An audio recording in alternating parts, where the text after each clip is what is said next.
कुछ मुस्लिम समुदाय के भी लोग बोलते हैं कि वंदे मातरम नहीं बोलना चाहिए। हमारे जो उनके में प्रीस्ट होते हैं उन्होंने मना किया है कि जो हमारे मौलवी साहब हैं। लेकिन अगर आप इस देश के अंदर आपने जन्म लिया तो आप वंदे मातरम बोलने से कैसे कतरा सकते हो? इससे बढ़िया तो आपको पाकिस्तान जाना चाहिए। जिन्ना एक बात पर तारीफ करना चाहता था, जिन्ना किसी तारीफ करना चाहते हैं वो समझ गया था, मतलब मुस्लिम हिंदू दो कमल ऐसे कौम है जो एक साथ नहीं रह सकता। आप भारत से बोल सकते हो जय फिलिस्तीन, क्या जय फिलिस्तीन भारत में है क्या?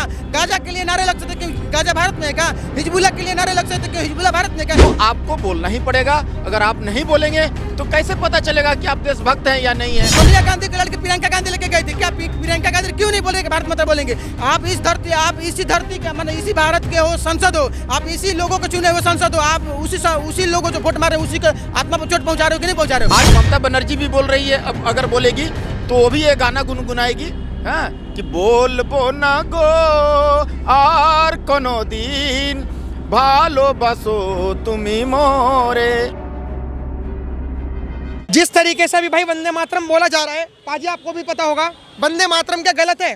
मतलब आपके हिसाब से वंदे मातरम गलत है? अरे धरती माँ को प्रणाम करना कौन सा गलत है? ये तो धरती माँ, सोचिए कि इसमें जीना मरना सब कुछ इसी में है। सही बात। तो हम क्यों प्रणाम न करें, क्यों इबादत न करें, क्यों सजदा न करें? तो इनका जय जयकार नहीं करें तो क्या पाकिस्तान का जय जयकार करेंगे? बिल्कुल, बिल्कुल। हद हो गई यार। लेकिन मेरे को एक चीज समझ नहीं आई कि वंदे मातरम पर कांग्रेस को इतनी आपत्ति क्यों है? जब 1875 में वंदे मातरम को बनाया गया था और लगभग 1882 में आनंद मठ के नाम से वंदे मातरम को पब्लिश करा गया था, तो उसके बाद भी कांग्रेस कमेटी जिसमें जवाहरलाल नेहरू थे, जवाहरलाल नेहरू ने हमारी दुर्गा माँ, लक्ष्मी माँ को साइड हटा दिया था। पता है क्या क्या कि जो मुस्लिम लीग है, मुस्लिम लोग साथ नहीं आ पाएंगे, और जो मोहम्मद अली जिन्ना है, मोहम्मद अली जिन्ना उससे परहेज कर रहा था। मुझे आज समझ में नहीं आता कि 10 घंटे डिबेट चल रही है पार्लियामेंट में, 10 घंटे डिबेट चल रही है।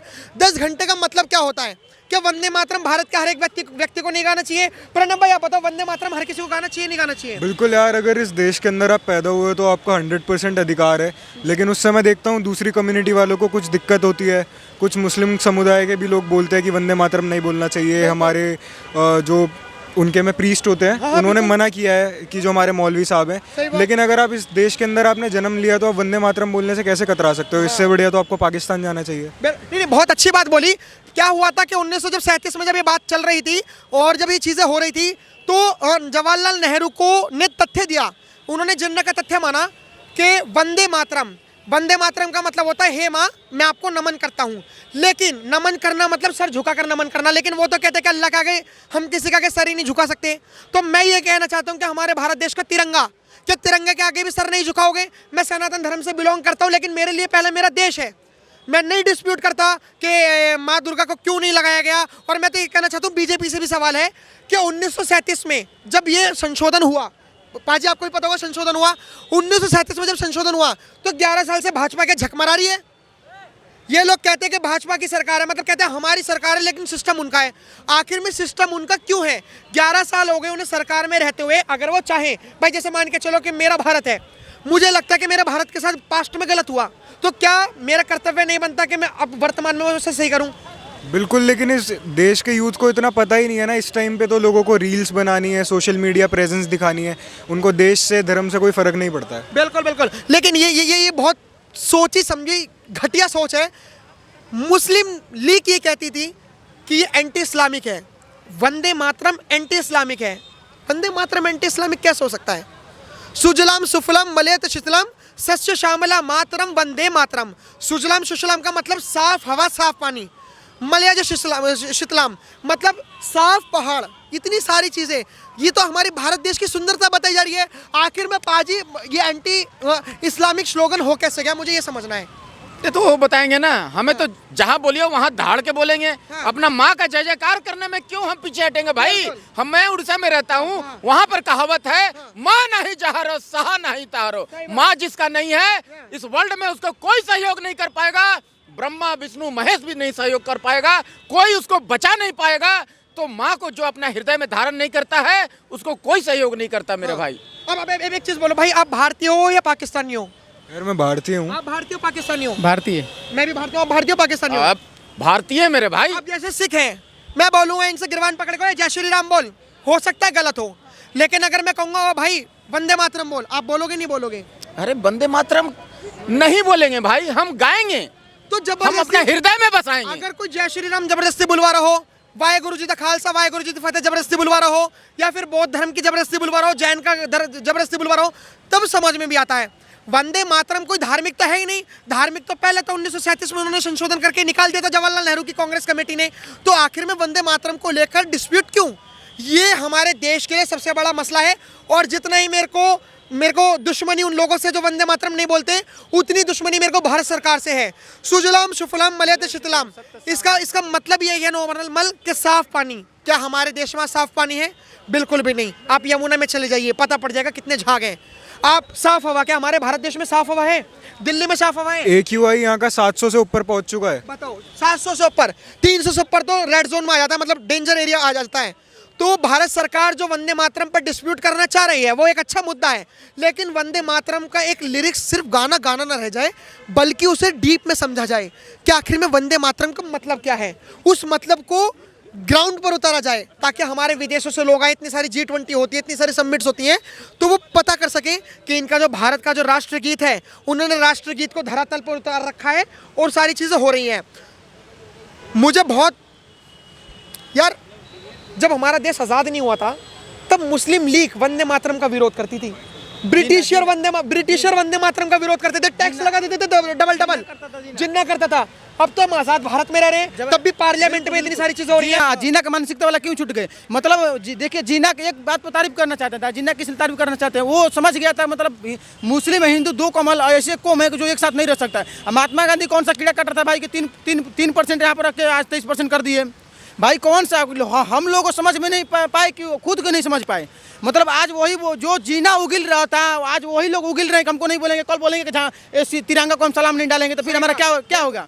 आप मतलब हम तो सरकार से निवेदन करना चाहते हैं कि जो वंदे मातरम नहीं बोल रहा है उसको भारत से कोई भी उसको मतलब कुछ भी नहीं मिलना चाहिए, ना सरकारी नौकरी मिलना चाहिए, ना उसका राशन मिलना चाहिए, कुछ भी नहीं मिलना चाहिए। आप स्वदेशी, आपको ये अच्छा वंदे मातरम बोल रहे हैं लेकिन हृदय से नहीं बोल रहे हैं। आप बोल रहे हैं ना कि मतलब वंदे मातरम नहीं बोला, आप तो बोल चुके हो, आप हृदय से नहीं बोलना चाह रहे हो। मतलब उसमें क्या है, आप स्वदेशी आप देखिए, पाकिस्तान में रहने वाला हर व्यक्ति पाकिस्तान का आप पाकिस्तान में रहने वाला हर व्यक्ति पाकिस्तान का गुण गाता है, चीन में रहने वाला व्यक्ति हर व्यक्ति चीन को गुण गाता है, अमेरिका में रहने वाला व्यक्ति हर अमेरिका गुण गाता है, बांग्लादेश में रहने वाला व्यक्ति हर बांग्लादेश गुण गाता है, पाकिस्तान में रहने वाला व्यक्ति हर पाकिस्तान गुण गाता है। लेकिन भारत में रहकर भारत में षड्यंत्र क्यों? आपको क्या लगता है कि सर मोहम्मद अली जिन्ना के बारे में क्या कहना चाहोगे, जिसकी विचारधारा थी? और देखिए, मोहम्मद जीना का जो विचारधारा था वो अपना देश ले गया, लेकिन आज क्यों ऐसा तुष्टिकरण हो रहा? मतलब आज भी बोल दो का मोहम्मद जीना अली के विचार वाला है, लेकिन नहीं बोलेंगे, लेकिन हर चीज का विरोध करेंगे, बोलेंगे वंदे मातरम नहीं बोलेगा, भारत माता की जय नहीं बोलूंगा, फिर बाद में बोलेंगे राष्ट्रीय तिरंगा को हम नहीं मानूंगा। भाई ये कौन सी बात हुआ? दोहरा चरित्र नहीं चलेगा।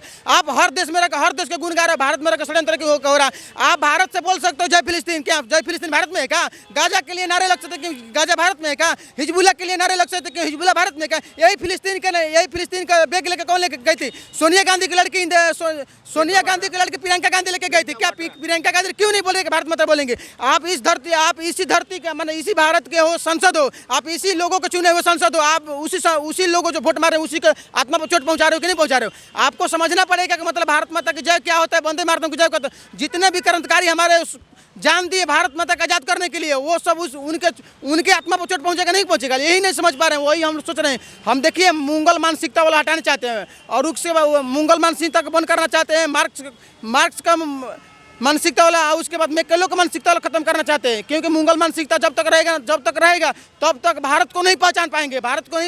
वही हम लोग सोच रहे हैं कि खत्म हो गए, लेकिन ये नहीं चाह रहे हैं, सोच रहे हैं कि मुगल मानसिकता रहे। हमको उनको ढूंढना है। पाकिस्तान की ताकत परमाणु बम नहीं है, पाकिस्तान की ताकत भारत में पल रहे से कीटाणु बम है। वही कीटाणु बम को खोजना है कि कौन उधर से फंड दे रहा, कौन इधर से रोक रहा है, उसको पकड़ना है। ये इतना जल्दी कुछ नहीं हो रहा है। आप पकड़ना है, इमिग्रेशन फॉरेनर सेट ला के ये सब देखना है कि उसके बाद ये आया बिल्कुल सही वक्त पर लाया है कि 150 साल, ये बिल्कुल सही वक्त। बीजेपी का इसके लिए हम धन्यवाद करना चाहते हैं। इसके जो नहीं बोल रहा उसको पकड़ के सीधे विदेश भेजिए। भाई अफगान के यहाँ पर नारे लगाओगे?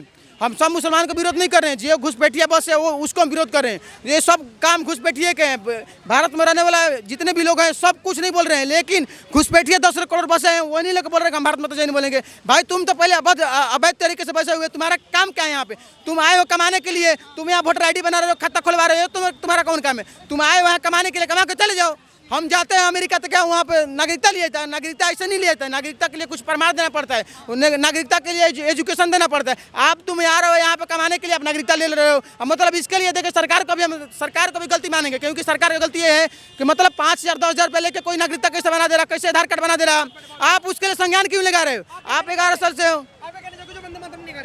देखिए सर, वंदे मातरम तो गाना पड़ेगा। ये हमारा देश का पहचान है, हमारा स्वाभिमान है, हमारा आत्मा है, हमारी आवाज़ है। वंदे मातरम हमारा जो है ना, जो हर तरह से जो है सबका, यहाँ जितने 140 करोड़ आवाम है उनकी आत्मा है। तो आपको बोलना ही पड़ेगा। अगर आप नहीं बोलेंगे तो कैसे पता चलेगा कि आप देशभक्त हैं या नहीं है? तो ये माता का, धरती का नमन करना, ये जो है सबको करना पड़ेगा। आज नहीं तो कल। आज ममता बनर्जी भी बोल रही है, अब अगर बोलेगी तो वो भी ये गाना गुनगुनाएगी, हाँ, कि बोलबो ना गो আর কোনো দিন ভালোবাসো তুমি मोरे। तो आज नहीं तो कल तो बोलना ही पड़ेगा।